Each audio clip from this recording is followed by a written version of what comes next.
আজকে রান্না করব হচ্ছে লাউ আর হচ্ছে মাংস দিয়ে একটা দারুণ রান্না, যেটা না আমি বাড়িতে আমার মায়ের হাতে খেয়েছি, কিন্তু আমি ফার্স্ট টাইম ট্রাই করব।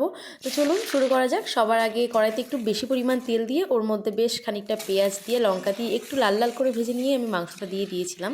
তারপরে আর কি একটু লবণ দিয়ে আমি প্রায় ঢেকে রেখে দিয়েছিলাম অন্তত 10 মিনিট।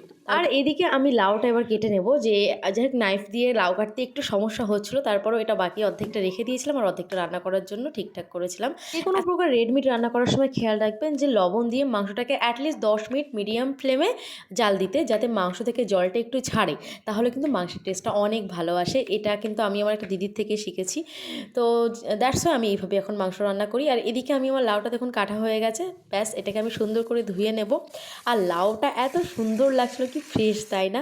তো আবার 10 মিনিট পর ঢাকনাটা ওপেন করলাম, দেন আমি এখানে আদা রসুনের পেস্ট একদম সম পরিমাণে দিয়ে দেবো এবং ভালো করে একটু নাড়াচাড়া করে আবার বাকি 10 মিনিট আমি আরও 10 মিনিট এটাকে ভালো করে জাল করবো। তারপরে দেখুন এত সুন্দর একটা কালার আসবে। ঠিক এই পজিশনে আমি সমস্ত রেগুলার মশলা, যেটা ধনিয়া গুঁড়ো, জিরে গুঁড়ো, লঙ্কা গুঁড়ো, সমস্ত মশলাগুলো একসাথে দিয়ে দেবো, লবণ দেবো, একটু গরম জল দিয়ে ভালো করে নেড়ে চেড়ে ঢাকা দিয়ে দেবো। তার 5 মিনিট পর ঢাকনা খুলে ব্যাস আমি তারপরে আবার 10 মিনিট জাল দিয়ে নেওয়ার পরে আমি লাউগুলো দিয়ে দিয়েছিলাম, দিয়ে ভালো করে কষানো মাংসের সঙ্গে লাউটাকে মিক্সড করে বেশ কিছুক্ষণ রান্না করতে হবে। লাউ থেকে যখনই জল ছাড়বে ব্যাস তখনই দেখবেন অর্ধেক রান্না প্রায় কমপ্লিট। কারণ লাউ তো খুব নরম সবজি না। দ্যাটস ওয়াই এখানে আমি মিট মশলা, গরম মশলা একেবারে দিয়ে এটাকে গার্নিশ করে নিয়েছিলাম। দ্যাটস মিডিয়াম ফ্লেমে 5 মিনিট রাখার পর কিন্তু আমি নামিয়ে নিয়েছিলাম। ব্যাস এইভাবেই তৈরি হয়ে গেছিলো আমাদের লাউ মাংসের তরকারি, দারুণ টেস্ট।